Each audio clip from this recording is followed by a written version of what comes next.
You're lying in bed, staring at the ceiling, replaying a conversation that ended 3 years ago. You're not upset exactly. You're not even sure why you're thinking about it. But your mind has decided this moment, right now, is the perfect time to analyze the tone, the pause, the look on their face, and what it might have meant if you'd said one sentence differently. Meanwhile, the rest of the world seems asleep. Or worse, peacefully unaware. If that sounds familiar, congratulations. You might be someone who thinks too deeply. And no, that doesn't mean you're too sensitive, too intense, or overdramatic, even if you've been called all three. It means your mind doesn't skim the surface of life. It dives. It lingers.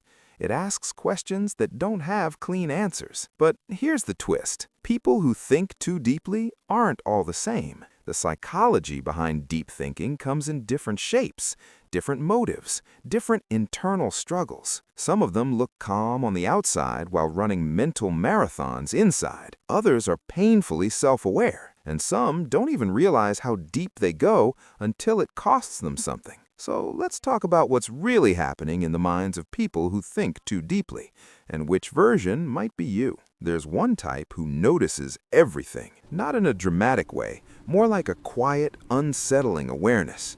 They walk into a room and instantly pick up on shifts in energy.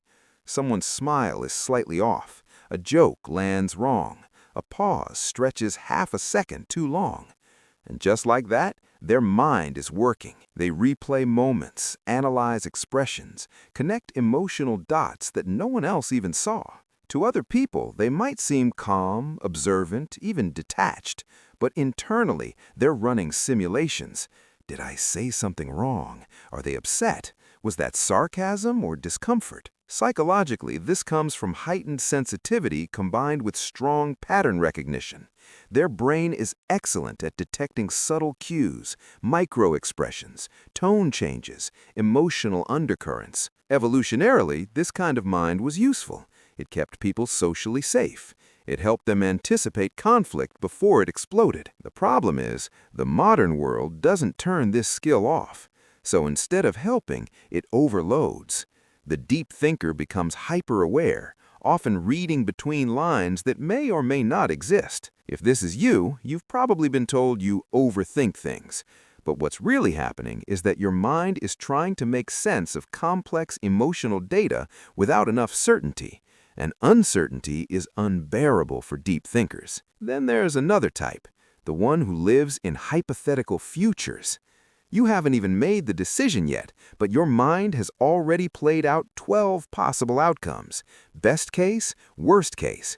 The version where everything goes right, the version where one small mistake ruins everything. You're not anxious exactly, you're preparing.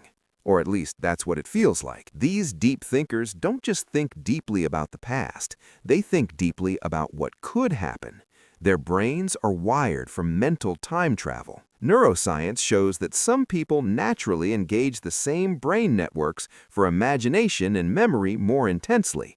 So the future feels almost as real as the present. That's why decisions feel heavy. Choosing one path means killing off 10 imagined lives, 10 alternate versions of you, 10 what-ifs that never get closure. This type often struggles with paralysis, not because they're indecisive, but because they see too much. Every option carries emotional weight.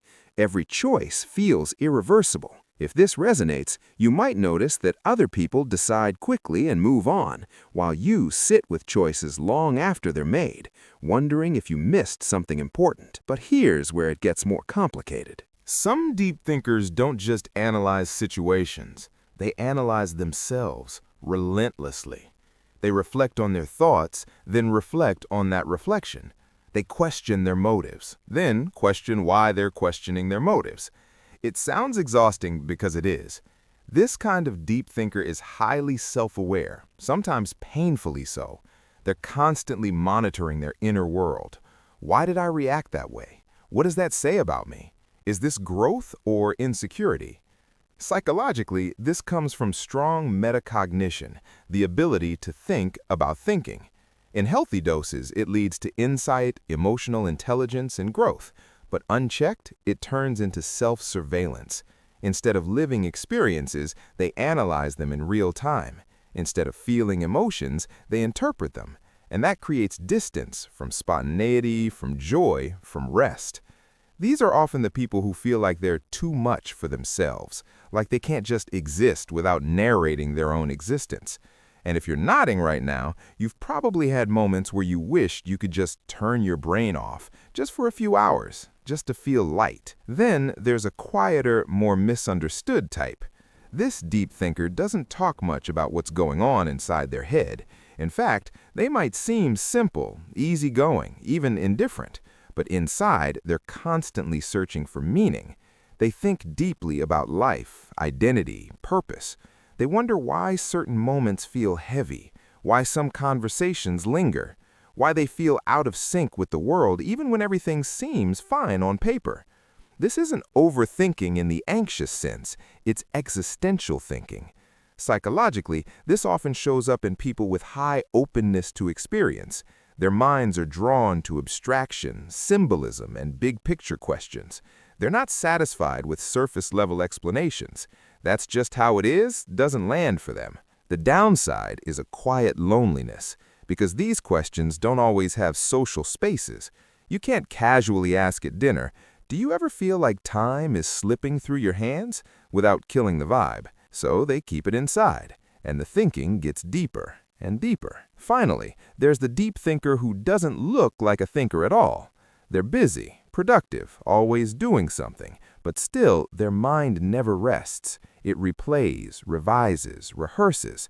They distract themselves not because they're shallow, but because slowing down would open the floodgates. For this type, deep thinking often formed as a coping strategy. At some point, thinking became a way to stay in control, to anticipate pain, to prevent mistakes, to protect themselves emotionally. So even in moments of calm, their brain stays alert, always scanning, always preparing. And when they finally stop moving, when the noise fades, that's when the thoughts hit hardest. What all these types share isn't intelligence or sensitivity alone, it's intensity of processing. Their brains don't filter lightly. They take in more, connect more, and hold on to more. And here's the part most people miss.